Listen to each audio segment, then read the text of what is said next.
Kalau misalkan layak dia didaftarkan, ya, yang dikatakan lain itu maksudnya gini, fakir miskin dan tidak mampu itu harusnya bisa. Ya, termasuk warga negara asing yang bekerja 6 bulan berturut-turut di Indonesia itu wajib didaftarkan.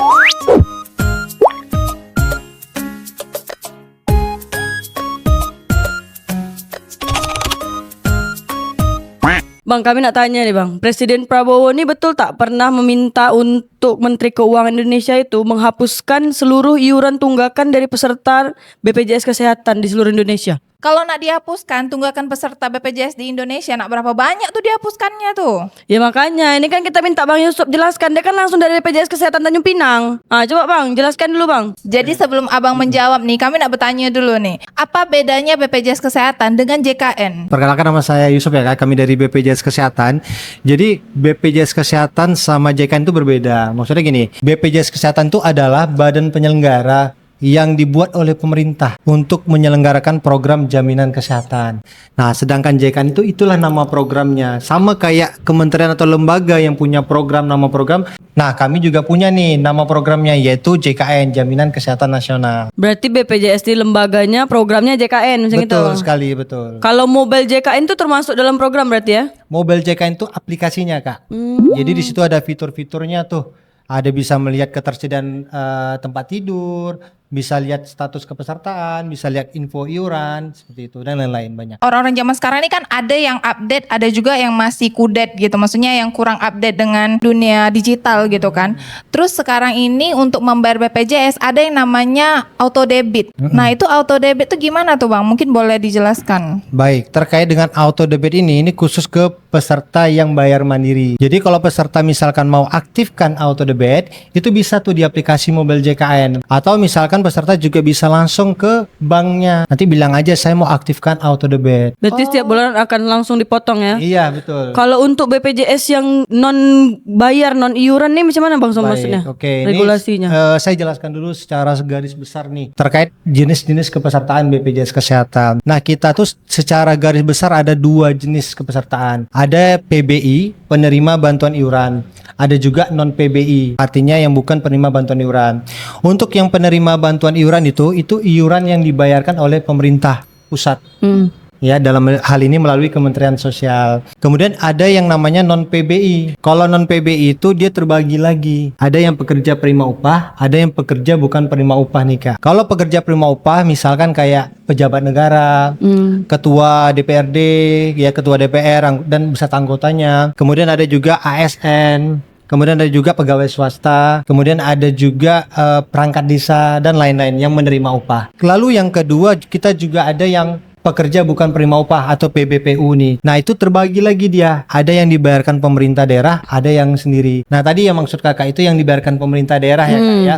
Nah, itu dalam hal misalkan masyarakat nih di daerahnya yang belum terlayani oleh PBI Jaminan Kesehatan, PBIJK, maka pemerintah daerah mereka punya program yang namanya Jamkesda, Jaminan Kesehatan Daerah. Masing-masing daerah tuh punya programnya. Nah, pemerintah daerah tuh bisa tuh mendaftarkan tuh warganya yang dibayarkan pemerintah daerah tersebut gitu. Nah, dengan catatan mereka ada verifikasinya nantinya gitu. Sedangkan yang bayar mandiri ya mereka pilih kelasnya mau kelas 1, kelas 2, kelas 3. Kalau untuk daftar Jamkesda ini apa langsung ke kantor atau macam mana Bang? Nah, jadi kalau untuk yang dibayarkan oleh pemerintah daerah, jadi peserta itu bisa langsung ke dinas yang menyelenggarakan Jamkesda tersebut. Kalau kita di sini warga Tanjung Pinang, misalkan khusus Tanjung Pinang, kita ke dinas kesehatan. Untuk alur dan persyaratannya nanti bisa disampaikan sama petugas di sana. Bilang aja ke petugasnya saya mau daftar yang dibayarkan pemerintah. Berarti sama juga yang PBPU juga di dinas kesehatan juga Bang? Iya, istilahnya tuh namanya PBPU lah, PBPU yang dibayarkan pemerintah. Cuman mereka bilangnya seringkali Jamkesda. Oh, sama ya berarti ya. Nah, kita nyebutnya di BPJS Kesehatan tuh pekerja bukan penerima upah atau PBPU Pemda. Kita bilang gitu. Padahal sama, maksudnya adalah yang dibayarkan pemerintah.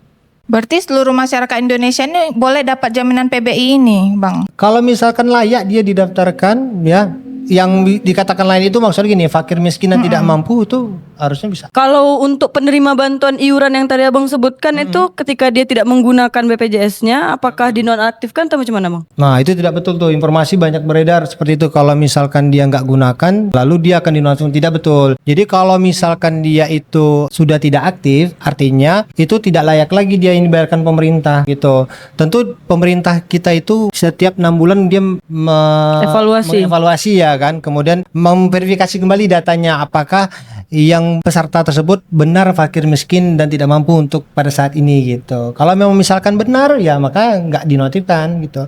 Tapi kalau misalkan berdasarkan hasil verifikasinya ternyata dia mampu untuk saat ini, berarti ya dinonaktifkan.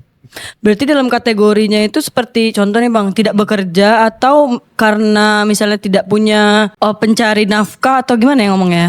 Iya, sebetulnya dikatakan mampu sih. Oh. Dikatakan mampu. Ya mungkin bisa jadi dia sudah bekerja dan kemudian punya penghasilan tetap misalkan, nah gitu. Kalau untuk usia ada batas maksimal nggak bang? Atau minimal? Kalau untuk usia nggak ada ya batas minimal atau maksimal. Seluruh penduduk Indonesia wajib terdaftar BPJS Kesehatan.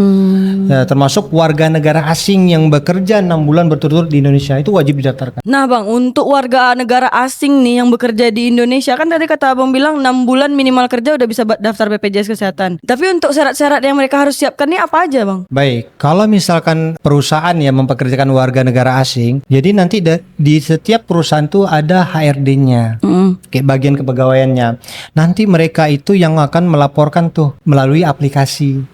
Nah, ataupun bisa mereka laporkan ke relationship officer kita, RO. Nah, untuk persyaratannya itu dia diminta nanti misalkan RPTKA-nya gitu dan lain-lain sebagainya. Kalau untuk peserta mandiri nih bang, itu kan sekarang nih banyak nih yang menunggak bertahun-tahun gitu kan. Terus ketika dia mau berobat biasanya baru dia urus lagi kembali gitu kan. Nah itu kira-kira apakah ada keringanan dari pihak BPJS Kesehatan atau bagaimana bang? Baik, untuk peserta mandiri itu Kak, kalau misalkan dia lebih 2 tahun tunggakannya, maka kita menagihkan 2 tahun saja plus 1 bulan berjalan. Nah, jadi kalau misalkan selama dia kartunya nggak aktif, artinya dia belum bayar iuran, maka dia belum bisa gunakan karena statusnya masih dinonaktifkan. Otomatis itu. Nah, kalau dia misalkan mau gunakan, dia bisa langsung melunasi tunggakannya. Oh berarti tetap harus dibayar dulu Harus ya? tetap bayarkan. Gitu. 1 jam setelah pembayaran tuh aktif, baru bisa gunakan. Betul. Ketika ini nih bang, seandainya nih kita nih kan gak tahu kapan kita sakit ya. Terus kebetulan kita memang gak bayar BPJS selama yang tadi dibilang ditunggakan sampai 2 tahun. Terus ketika kita tiba-tiba amit-amit sakit terus masuk UGD dan didiagnosa, itu kan berarti otomatis dapat denda tuh. Kira-kira denda yang kita dapat itu bisa nggak dapat keringanan dari BPJS langsung? Baik, terkait denda nih, ketentuan denda memang sudah diatur dalam regulasinya. Jadi untuk besaran denda itu rumusnya 5% dikalikan jumlah bulan menunggak dikalikan berapa biaya pelayanan kesehatannya. Nah, kalau misalkan tunggakannya tadi lebih dari 2 tahun ya berarti maksimal tuh 12 bulan saja dihitungnya 5% kali 12 bulan. Nah, terkait dengan ketentuan denda tadi, ketika peserta itu baru melunasi tunggakannya, maka dia sejak dia pelunasan terkena 45 hari masa denda. Dalam waktu 45 hari kalau misalkan dia ada rawat inap, maka di situ ada muncul denda pelayanan kesehatannya. Tetapi kalau misalkan dia tidak ada rawat inap ya, rawat jalan ya, dirujuk ke rumah sakit poli aja ke poli, itu tidak ada denda pelayanan kesehatannya. Kalau dia misalkan rutin dia bayarkan lewat dari 45 hari, maka masa denda udah hilang. Nah, kita harapkan sih peserta itu tidak hanya menggunakan nih, tidak hanya menggunakan baru pelunasan tunggakan, bayar tunggakan, tetapi tetap rutin membayarkan iurannya. Nah, ini kan sistemnya gotong royong ya kita program JKN ini. Jadi sehingga ketika kita sehat ya kita membantu teman-teman kita yang sakit yang mau menggunakan nih. Nah, kunci keberhasilan dari program JKN ini adalah kita sama-sama aktif nih.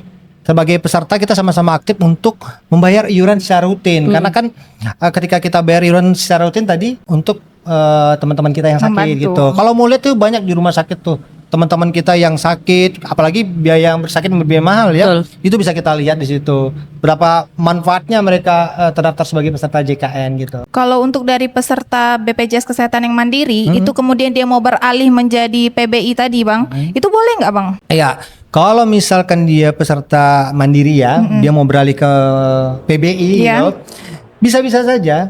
Tetapi dengan catatan tadi, perlu ada verifikasi dari dinas apakah dia layak nih. Kadang-kadang peserta mengusulkan terdaftar PBI ternyata pas dilihat rumahnya gede nih, motornya mungkin 3 misalkan atau ada mobil gitu. Kan artinya enggak layak gitu. Makanya kalau misalkan memang enggak mampu, memang itu nanti ya didaftarkan, diusulkan aja.